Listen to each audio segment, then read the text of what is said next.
이 미사일은 어떤 나라에도 팔 수 없습니다. 그런데 가장 두려워하는 나라가 셋이나 됩니다. 탄두 9톤, 속도 마하 10, 지하 120m 콘크리트 벙커까지 뚫는 무기.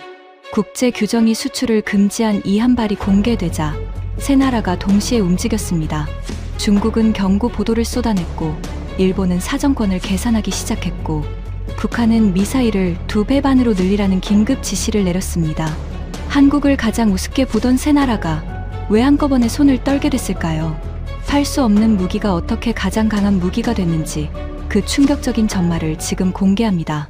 시작하기 전 구독과 좋아요, 그리고 대한민국 파이팅 댓글로 한국을 응원해주세요.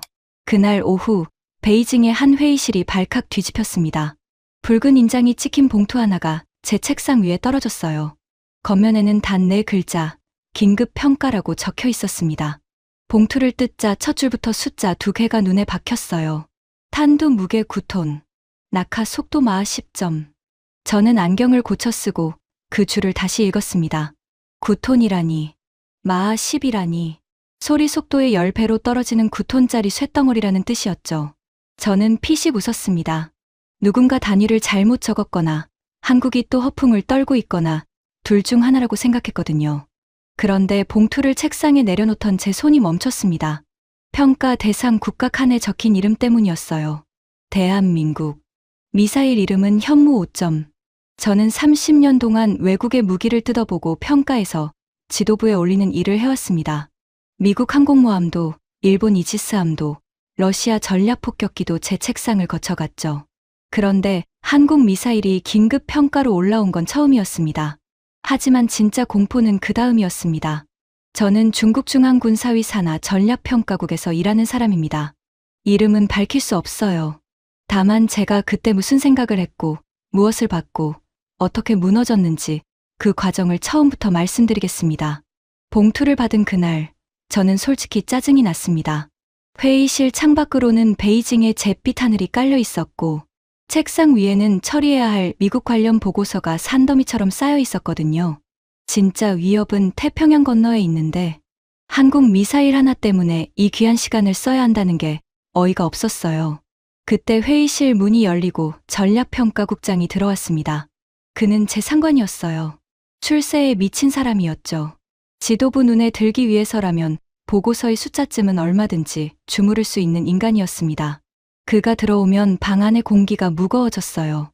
부하들은 그의 눈치를 보느라 숨도 크게 쉬지 못했죠. 한국 거 받았나? 그가 제 책상 앞에 서서 봉투를 턱으로 가리켰습니다. 받았습니다. 빨리 처리해. 위협 없으므로. 저는 그를 올려다봤습니다. 아직 분석도 안 했는데요. 그러자 그가 콧방귀를 뀌었어요. 그 소리가 어찌나 거만하던지 지금도 귀에 선합니다. 분석이 왜 필요해? 한국 따위가 뭘 만들겠어. 미국이 40년 동안 목줄을 채워놨는데 그 목줄 안에서 노는 장난감이야. 위협 없음, 세 줄로 끝내. 위에서 괜히 신경 쓰게 만들지 말고. 한국 따위. 그가 그 말을 내뱉을 때 입꼬리가 비틀리며 올라갔습니다. 저는 그때 그 표정에 동의했어요. 정말로요. 저도 똑같이 생각했거든요. 한국이 무슨 전략무기를 만들겠습니까? 미국이 허락할 리도 없고 능력도 없을 거라고요. 알겠습니다. 위협 없음으로 정리하겠습니다. 제가 그렇게 대답하자 그는 만족스러운 듯 고개를 끄덕이고 나갔습니다. 문이 닫히는 소리가 경쾌하게 들렸어요. 저는 봉투를 한쪽으로 밀어놓고 다시 미국 보고서를 펼쳤습니다. 한국 미사일 평가서는 퇴근 전에 3줄로 갈겼으면 그만이라고 생각했죠. 지금 돌이켜보면 그게 제 인생에서 가장 큰 착각이었습니다. 그 봉투를 다시 집어든 건 그날 저녁이었습니다. 미국 보고서를 마무리하고 나니 창밖이 어두워져 있었어요. 사무실에는 저 혼자 남아 있었습니다. 형광등 불빛만 윙윙거리고 복도는 텅 비어 있었죠. 퇴근하기 전에 한국 건을 끝내야 했습니다. 위협 없음, 3줄. 그거면 충분했으니까요. 저는 봉투에서 재원표를 꺼냈습니다. 그리고 형식적으로 훑어보기 시작했어요. 그런데 첫 항목부터 손이 멈췄습니다. 총중량 36톤, 18개의 바퀴가 달린 이동식 발사대에 실려 움직인다고 적혀 있었어요. 이동식 발사대. 그 단어가 마음에 걸렸습니다. 이동식이라는 건 발사 위치를 미리 알 수 없다는 뜻이거든요. 어디서 쏠지 모르는 미사일은 막기가 훨씬 까다롭습니다. 트럭에 실려 산속으로, 터널 속으로 숨어버리면 위성으로 추적하기도 어렵죠. 저는 안경을 닫고 다음 줄을 읽었습니다. 탄두 무게 9톤. 여기서 저는 펜을 내려놨습니다. 9톤. 이게 정말 맞나 싶었어요. 지금 지구상에 존재하는 재래식 탄두 중에 이렇게 무거운 게 있던가. 제 기억 속의 어떤 무기도 이 무게에 미치지 못했습니다. 비교 대상을 떠올려 봤어요. 미국이 가진 가장 강력한 벙커버스터, GBU-57. 지하 깊은 곳에 숨은 벙커를 뚫기 위해 만든 괴물 같은 폭탄이죠. 그 탄두 무게가 2.4톤입니다. 그런데 한국 미사일의 탄두는 9톤이라니. 미국 최강 벙커버스터의 거의 4배에 가까운 무게였습니다. 저는 헛웃음이 나왔어요. 이건 오타겠지. 혼잣말이 입 밖으로 새어나왔습니다. 텅 빈 사무실에 제 목소리만 울렸어요. 분명 누군가 숫자를 잘못 옮겨 적은 거라고 생각했습니다. 한국이 이런 무기를 만들었을 리가 없으니까요. 저는 확인하려고 원본 자료를 컴퓨터로 띄웠습니다. 여러 출처를 교차해서 대조했어요. 그런데 어디를 봐도 같은 숫자가 나왔습니다. 9톤. 오타가 아니었어요. 등 뒤로 서늘한 기운이 스쳤습니다. 저는 그게 에어컨 때문이라고 생각했어요. 그때까지는요. 저는 자세를 고쳐 앉고 이번에는 제대로 읽기 시작했습니다. 낙하 속도 마하 10점, 초속으로 환산하면 3.4km였어요. 총알의 10배 속도입니다. 발사되면 하늘 위로 1000km까지 솟구친다고 적혀 있었어요. 대기권 바깥까지 올라간다는 뜻이죠. 그리고 거기서 방향을 꺾어 거의 수직으로 땅을 향해 내리꽂힌다고 했습니다. 저는 그 장면을 머릿속에 그려봤어요. 9톤짜리 쇳덩어리가 우주 가장자리까지 올라갔다가 총알의 10배 속도로 수직으로 떨어진다. 그게 땅에 박히면 어떻게 될까? 제 원표에는 그 답이 적혀 있었습니다. 지하 120m 콘크리트 벙커 관통. 120m. 저는 그 숫자를 손가락으로 짚었습니다. 미국 GBU-57의 관통 깊이가 60m입니다. 그것도 B-2 스텔스 폭격기가 적진 깊숙이 날아 들어가서 들키지 않고 투하해야만 가능한 일이죠. 그런데 한국 미사일은 관통 깊이가 그 2배인데다 폭격기도 필요 없었습니다. 그냥 트럭에서 쏘면 끝이었어요. 저는 의자 등받이에 몸을 기댔습니다. 천장을 올려다봤어요. 형광등 불빛이 눈을 찔렀습니다. 그랜드 피아노를 떠올려 보세요. 그 육중한 피아노를 30층 높이에서 떨어뜨린다고 상상해 보십시오.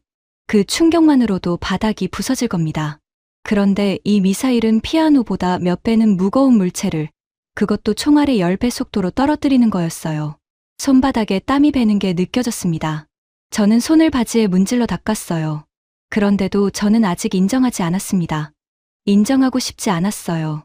숫자만 그럴듯한 거야. 저는 또 혼잣말을 했습니다. 한국이 종이 위에 멋진 숫자를 적어놓는 거야 자유지만 실제로 그걸 만들어 배치까지 했을 리는 없다고 생각했어요. 시험 발사 한번 해놓고 부풀린 거겠지. 그렇게 믿고 싶었습니다. 저는 다음 장을 넘겼어요. 그리고 거기에 적힌 한 줄을 보고 그 믿음이 흔들리기 시작했습니다. 야전부대 실전 배치 완료. 시제품이 아니었습니다. 시험용도 아니었어요. 한국군 실제 부대에 이미 배치된 무기였습니다. 게다가 연간 100발씩 양산 중이고 최종 목표는 수백 기라고 적혀 있었어요. 저는 입술이 바싹 마르는 걸 느꼈습니다. 여기서 제가 왜 한국을 그렇게까지 우습게 봤는지 그 이야기를 해야겠습니다. 저는 한국 미사일의 역사를 누구보다 잘 안다고 자부했어요. 우리 전략평가국에서는 한국을 항상 같은 시선으로 봤습니다. 목줄에 묶인 나라. 그 표현을 우리는 자주 썼어요. 사정이 이랬습니다. 지금으로부터 40여 년 전 한국이 처음으로 자기 손으로 탄도 미사일 시험 발사에 성공했습니다. 사거리는 고작 180km였어요. 그런데 그 직후 미국이 움직였습니다. 한국에게 미사일 기술을 일부 지원해주는 대신 사거리는 180km, 탄두 무게는 500kg을 넘기지 말라는 한계를 걸었어요. 그 이상은 스스로 만들 생각도 하지 말라는 거였죠. 우리는 그걸 목줄이라고 불렀습니다. 한국은 그 목줄을 40년 넘게 차고 있었어요. 더 멀리 날아가는 미사일을 만들고 싶어도 만들 수 없었고, 더 무거운 탄두를 얹고 싶어도 얹을 수 없었습니다. 미국이 허락하는 만큼만 가질 수 있었죠. 우리 회의실에서는 그게 두고두고 웃음거리였습니다. 미국이 채운 목줄도 못 푸는 나라가 무슨 전략무기야. 전략평가국장은 회의 때마다 그렇게 말하며 비웃었어요. 한국이 미사일 사거리를 조금 늘렸다는 뉴스가 나올 때마다 그는 손사래를 치며 말했습니다. 또 미국한테 허락받았겠지. 주인이 목줄을 조금 늘려준 거야. 걔가 멀리 갔다고 좋아하는 꼴이지. 그리고 우리는 다 같이 웃었습니다. 저도 웃었어요. 그뿐만이 아니었습니다. 우리는 한국이 결정적인 순간에는 늘 미국 눈치를 본다고 믿었어요. 무슨 일이 생기면 한국은 스스로 멈춘다. 미국이 안 된다고 하면 한국은 그 자리에서 주저앉는다. 그게 우리가 가진 한국에 대한 그림이었습니다. 그래서 저는 그날 저녁까지도 확신하고 있었어요. 이 9톤이니 마하 10이니 하는 숫자들은 결국 목줄 안에서 한국이 부려본 객기일 뿐이라고요. 종이 위에서나 그럴듯하지 실제로는 미국이 다 통제하고 있을 거라고 믿었습니다. 그런데 재원표를 넘기다가 저는 우리가 놓치고 있던 한 줄을 발견했습니다. 목줄, 완전 해제. 저는 그 줄에서 눈을 뗄 수가 없었습니다. 미사일 지침이 완전히 폐기됐다고 적혀 있었어요. 한국이 42년 동안 차고 있던 그 목줄이 몇 년 전 한 정상회담에서 흔적도 없이 사라진 거였습니다. 사거리 제한도, 탄도 무게 제한도 전부 풀렸어요. 한국은 이제 자기가 원하는 만큼 멀리 날아가고 원하는 만큼 무거운 미사일을 만들 수 있게 된 겁니다. 저는 그 사실을 모르고 있었습니다. 아니, 알고는 있었는데 흘려들었던 거예요. 우리에게 한국은 영원히 목줄을 찬 개였으니까 목줄이 풀렸다는 소식조차 별일 아니라고 넘겨버린 거죠. 그런데 그 한 줄이 모든 걸 다시 보게 만들었습니다. 목줄이 풀린 게 몇 년 전, 그리고 9톤 탄두에 마하 10짜리 미사일을 실전 배치한 게 지금. 그 사이의 간격을 계산해봤어요. 채 5년이 안 됐습니다. 저는 의자에서 천천히 몸을 일으켰습니다. 5년. 목줄이 풀리고 단 5년 만에 미국 최강 벙커버스터를 압도하는 무기를 야전에 배치하고 연간 100발씩 찍어내는 양산 체제까지 갖췄다는 뜻이었어요. 이건 목줄이 풀린 뒤에 부랴부랴 개발을 시작했다면 절대 나올 수 없는 속도였습니다.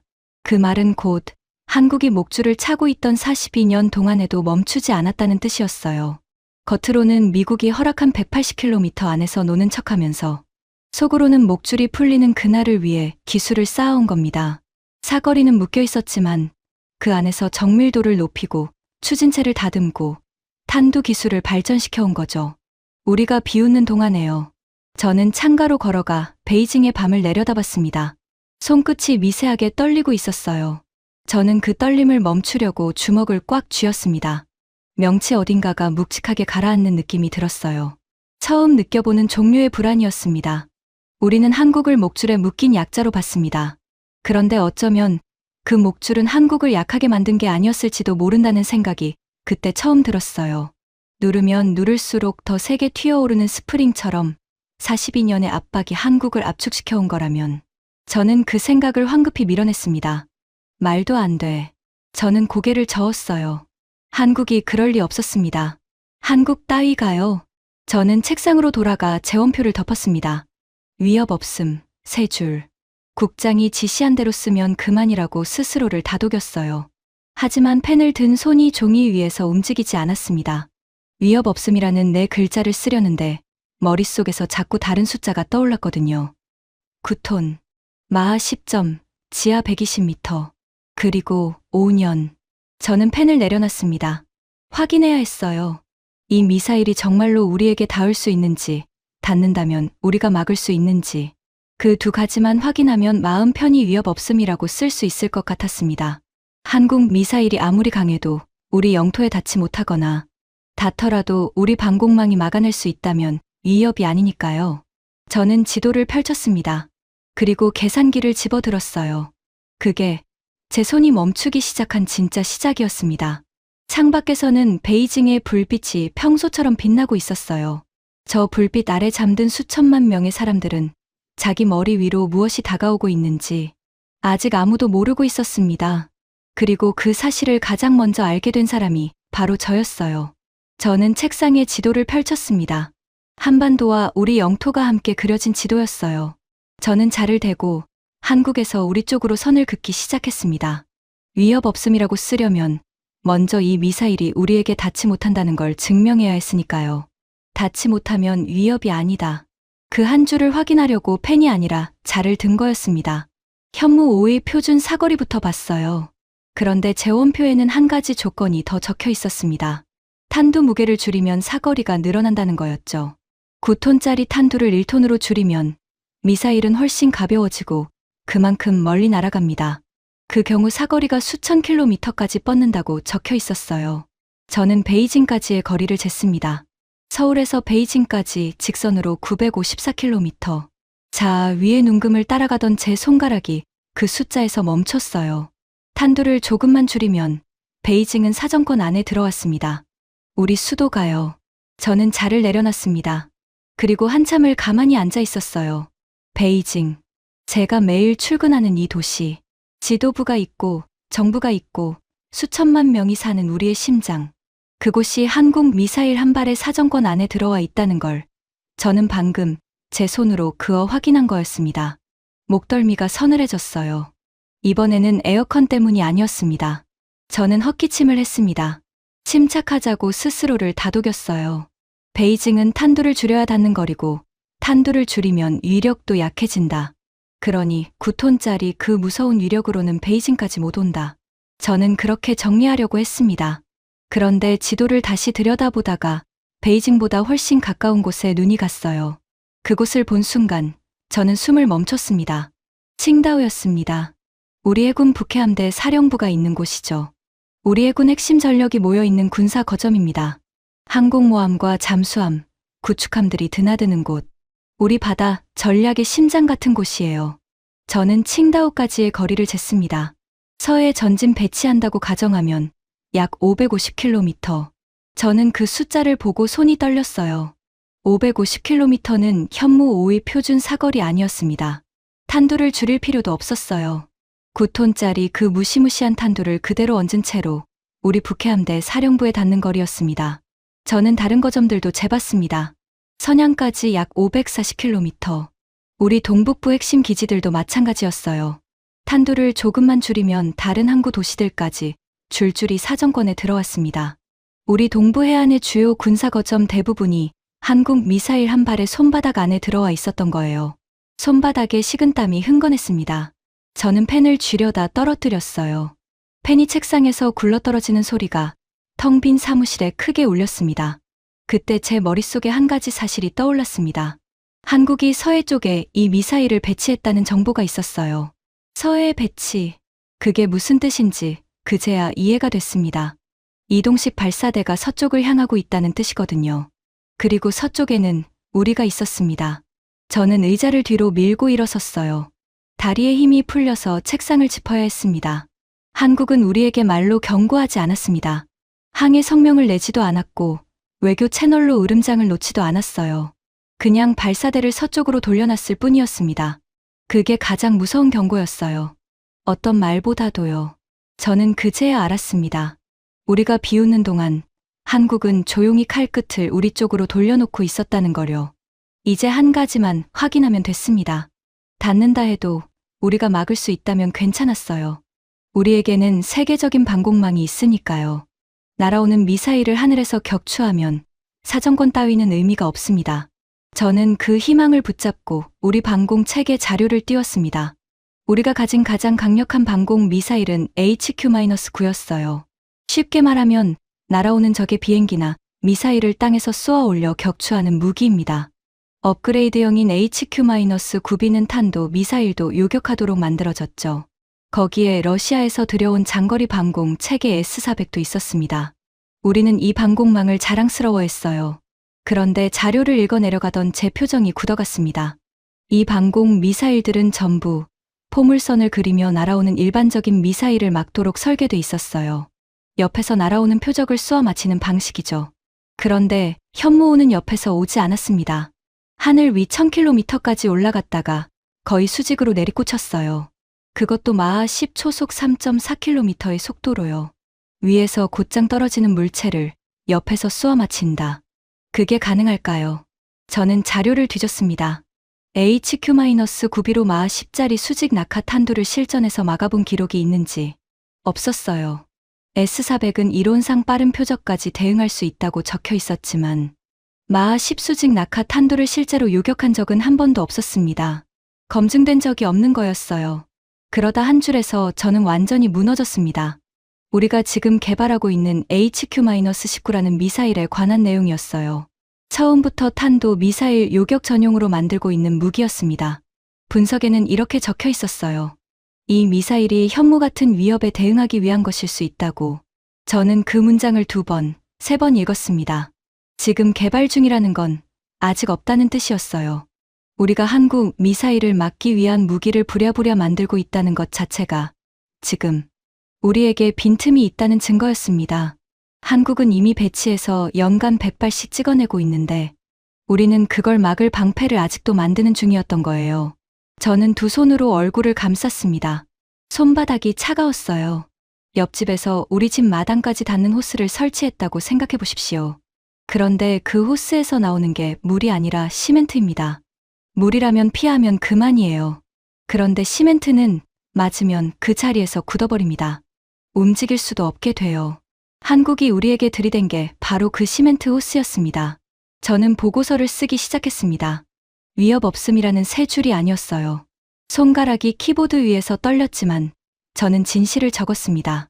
현무 5는 우리 핵심 군사거점에 닿을 수 있으며 현재 우리 방공 체계로는 요격을 보장할 수 없음. 그 문장을 쓰는데 명치가 묵직하게 가라앉았습니다. 막을 수 없습니다. 저는 그 4글자를 화면에 띄워놓고 한참을 바라봤어요. 세계 2번째 군사 대국이라 자부하던 우리가 한국 미사일 한 발 앞에서 막을 수 없다고 적어야 하는 순간이었습니다. 제 손으로요. 그때 사무실 문이 벌컥 열렸습니다. 선전 담당 부주임이었어요. 대회 발표를 책임지는 사람이었습니다.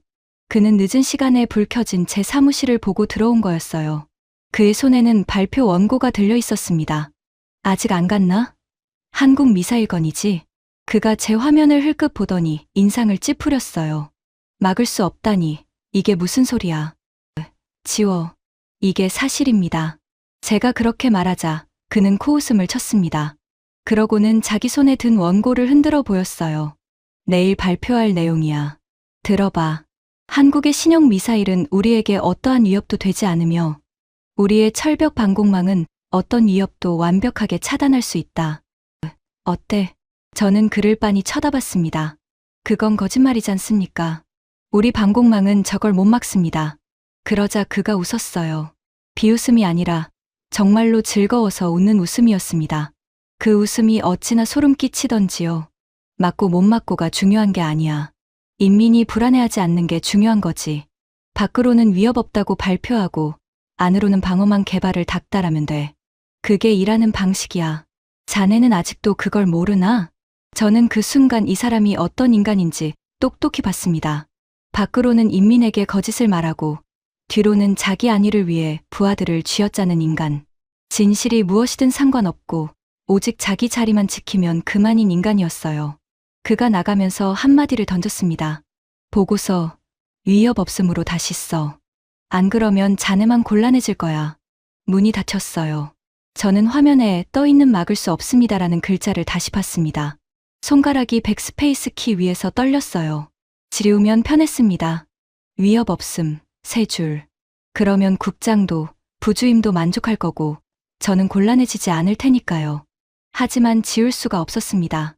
베이징이, 칭다오가, 우리 수천만 인민이 저 미사일의 사정권 안에 있다는 걸 아는 사람이 저 하나뿐인데 제가 그걸 지워버리면 저는 백스페이스 키에서 손을 뗐어요. 그리고 바로 그때 책상 위에 보안 단말기가 울렸습니다. 정보 개통에서 올라온 긴급 보고였어요. 제목을 본 순간 저는 의자에서 벌떡 일어났습니다. 일본이었습니다. 보고서에는 일본의 최근 움직임이 정리돼 있었어요. 우리 정보 라인이 포착한 내용이었습니다. 그런데 그 내용을 읽어 내려가던 저는 등골이 고추서는 걸 느꼈어요. 일본이 현무 5의 사정권을 조용히 계산하고 있었던 겁니다. 한국 미사일이 공개된 이후 일본 쪽에서 사정권 분석이 잇따라 나왔다고 했어요. 한국군의 화력 훈련을 집중적으로 추적하면서 거리와 도달 시간을 직접 계산하고 있었던 거예요. 일본도 숫자를 세고 있었던 겁니다. 우리처럼요. 저는 일본 지도를 띄웠습니다. 그리고 한국에서 일본까지의 거리를 재봤어요. 부산에서 후쿠오카까지 215km. 저는 그 숫자를 보고 헛웃음이 나왔습니다. 215km라니. 현무 5의 표준 사거리에 한참 못 미치는 거리였어요. 탄두를 줄일 필요도 없었습니다. 9톤짜리 그 괴물 같은 탄두를 그대로 얹은 채로 후쿠오카가 사정권 안에 들어왔어요. 부산에서 오사카까지도, 서울에서 도쿄까지도 탄두를 조금 줄이면 줄줄이 들어왔습니다. 일본 열도의 주요 도시 대부분이요. 그리고 일본은 그걸 알고 있었어요. 우리보다 어쩌면 먼저요.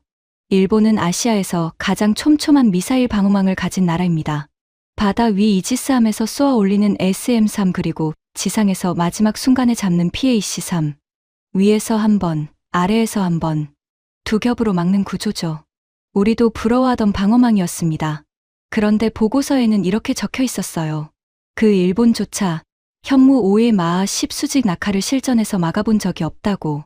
SM-3는 포물선을 그리는 일반 미사일을 막도록 설계됐고 수직으로 곧장 내리꽂히는 물체의 궤적을 정확히 요격한 기록은 일본에도 없었던 겁니다.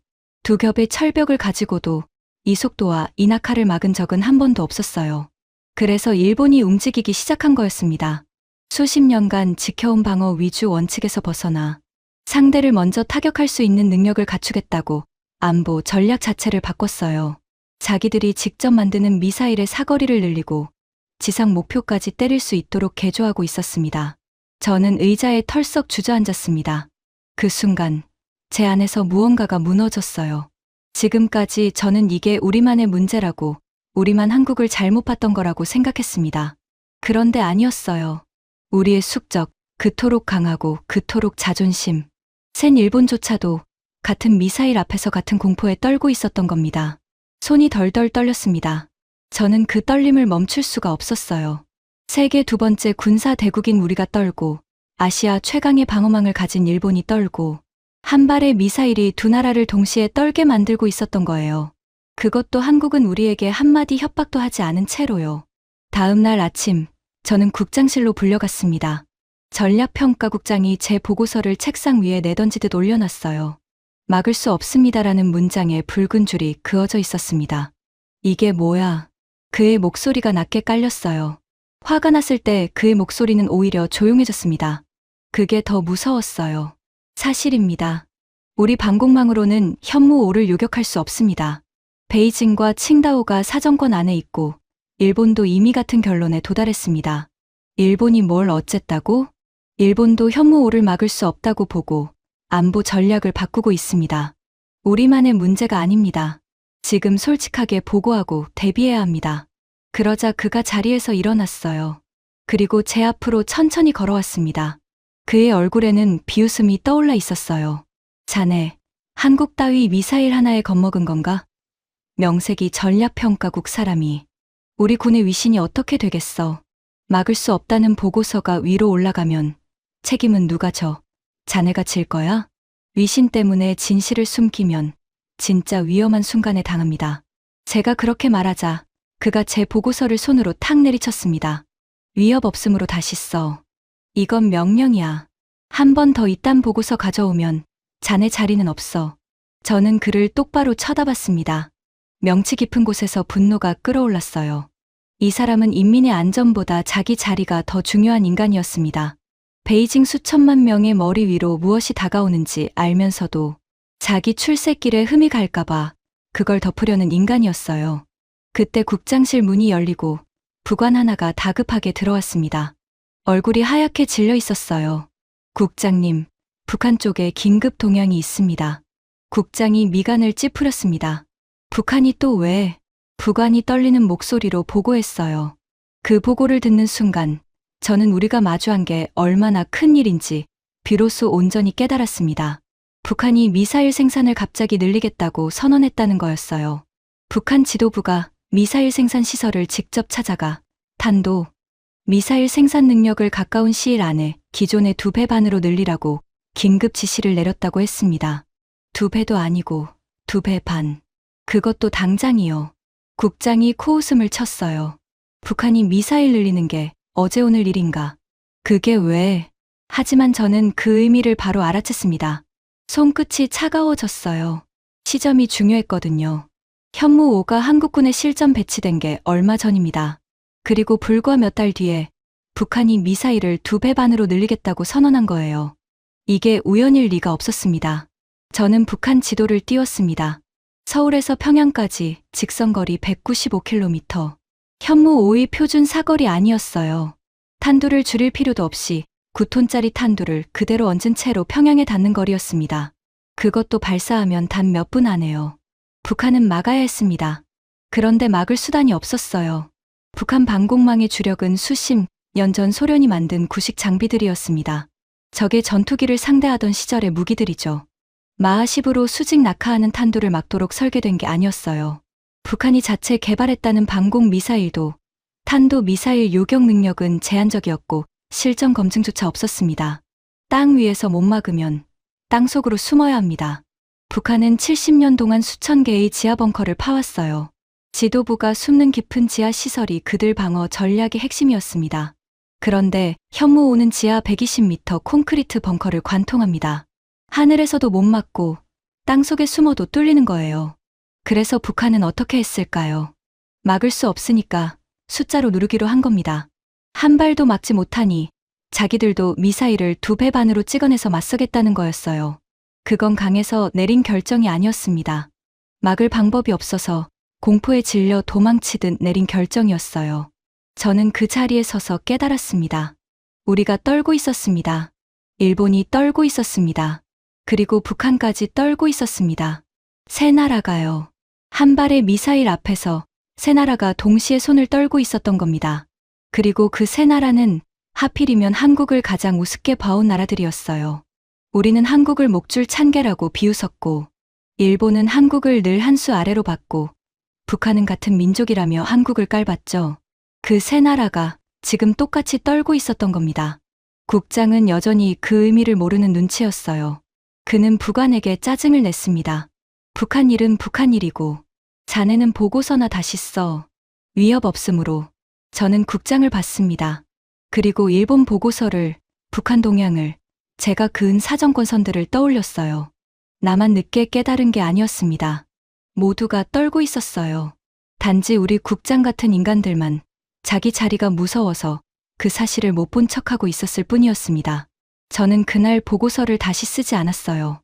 대신 한 가지를 더 파고들기로 했습니다. 도대체 한국이 어떻게 이런 무기를 갖게 됐는지 그 42년의 이야기를요.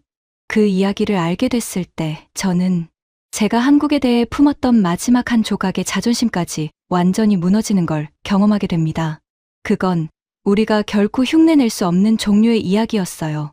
그날 밤 저는 사무실에 혼자 남아 한국 미사일의 역사를 처음부터 끝까지 파헤쳤습니다. 도대체 어떻게 목줄에 묶여있던 나라가 목줄이 풀리자마자 우리를 떨게 만드는 무기를 갖게 됐는지 그 42년의 이야기를요. 그리고 그 끝에서 저는 제가 한국에 대해 알고 있다고 믿었던 모든 것이 틀렸다는 걸 알게 됐습니다. 처음에 한국은 정말로 약자였어요. 사거리 180km, 탄두 500kg. 미국이 채운 그 목줄은 한국에게 굴욕이었습니다. 더 멀리 쏘고 싶어도 못 쏘고, 더 무거운 탄두를 얹고 싶어도 못 얹었어요. 우리가 비웃던 그 모습 그대로였습니다. 그런데 자료를 따라가다 보니 이상한 점이 보였어요. 목줄이 조금 풀릴 때마다 한국은 곧바로 그 한계를 채웠습니다. 사거리 제한이 300km로 늘어나자 기다렸다는 듯이 300km짜리를 내놨어요. 800km로 늘어나자 또 곧바로 800km짜리가 나왔습니다. 탄두 무게 제한이 풀리자 바로 무거운 탄두를 얹었어요. 저는 그 패턴을 보다가 펜을 멈췄습니다. 이건 목줄이 풀린 다음에 개발을 시작한 게 아니었어요. 풀리기 전에 이미 다 만들어 놓고 풀리는 순간 꺼내놓은 거였습니다. 사거리는 묶여 있어도 그 안에서 추진체를 다듬고 정밀도를 높이고 탄두 기술을 쌓아왔던 거예요. 목줄이 풀리는 그날만을 기다리면서요. 그리고 마침내 목줄이 완전히 사라졌을 때 한국은 단 5년 만에 9톤 마하 10짜리 무기를 야전에 배치했습니다. 연간 100발씩 찍어내는 양산 체제까지 갖춘 채로요. 저는 의자에 등을 기댔습니다. 천장을 올려다봤어요.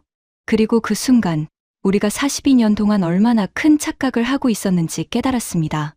우리는 목줄이 한국을 약하게 만들었다고 믿었어요. 하지만 아니었습니다. 정반대였어요. 스프링을 떠올려 보십시오. 스프링은 누를수록 약해지는 게 아닙니다. 누를수록 튀어오를 힘을 안으로 쌓아요. 그리고 손을 떼는 순간 눌렀던 만큼 더 세게 튀어오릅니다. 한국이 바로 그 스프링이었습니다. 42년 동안 미국이 한국을 눌렀어요. 그런데 그 42년은 한국을 약하게 만든 시간이 아니었습니다. 풀리는 순간 폭발하도록 힘을 안으로 압축시킨 시간이었어요. 목줄이 한국을 가둔 게 아니라 한국을 단련시킨 거였습니다. 그리고 우리는요. 우리는 그 42년 동안 뭘 했습니까? 비웃었어요. 목줄 찬개라고요. 회의 때마다 손사래를 치면서 한국 따위가 무슨 전략 무기냐고요. 우리가 그렇게 비웃으며 시간을 흘려보내는 동안 한국은 그 스프링을 한 칸 한 칸 더 깊이 눌러 담고 있었던 겁니다. 저는 두 손으로 얼굴을 감쌌습니다. 부끄러웠어요. 30년 동안 외국 무기를 평가해온 사람으로서 제가 가장 우습게 봤던 나라에게 가장 크게 당했다는 사실이요. 우리가 비웃는 소리가 컸던 만큼 우리가 받은 충격도 컸습니다. 그때 저는 한 가지 사실을 더 알게 됐어요. 가장 무서운 사실을요. 현무5는 팔 수 없는 무기였습니다. 국제 규정상 한국은 이 미사일을 어떤 나라에도 수출할 수 없었어요. 아무리 큰 돈을 들고 와도 어떤 나라가 사정해도 한국은 이 무기를 넘길 수 없었습니다. 그런데 바로 그 사실이 현무5를 가장 무서운 무기로 만들고 있었던 거예요. 팔 수 없으니까 오직 한국만 가지고 있습니다. 우리도 못 가져요. 일본도 못 가져요. 그 누구도 가질 수 없어요. 돈으로도 기술 거래로도 어떤 수단으로도요. 세상에 단 하나 한국만이 이 무기를 손에 쥐고 있는 겁니다. 그 독점이 새 나라를 떨게 만든 진짜 힘이었어요.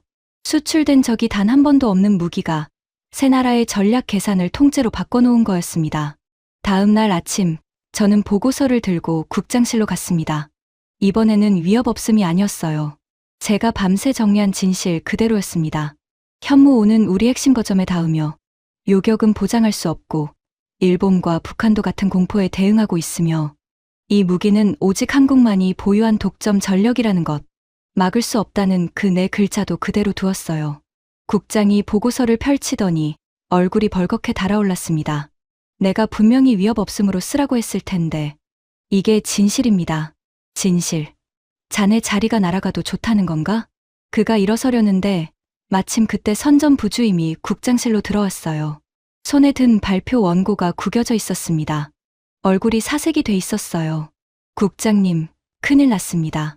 우리가 위협 없다고 발표하려던 그 미사일을 일본 언론이 먼저 사정권 분석으로 대서특필했습니다.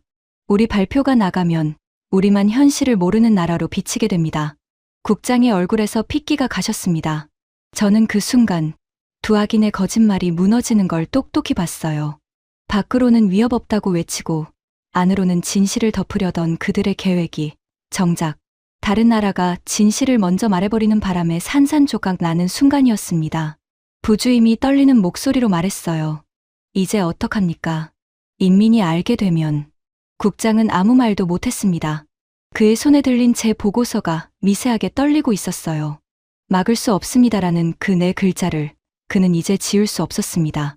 그가 그토록 덮으려 했던 진실을 일본이, 북한이, 온 세상이 이미 알고 있었으니까요. 저는 국장을 봤습니다. 그리고 조용히 말했어요. 이제 보고할 곳은 인민이 아니라 지도부입니다.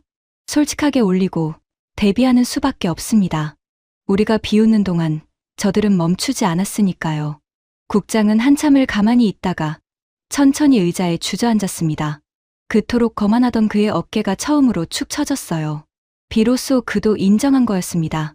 자기 자리보다 큰 무언가가 다가오고 있다는 걸요.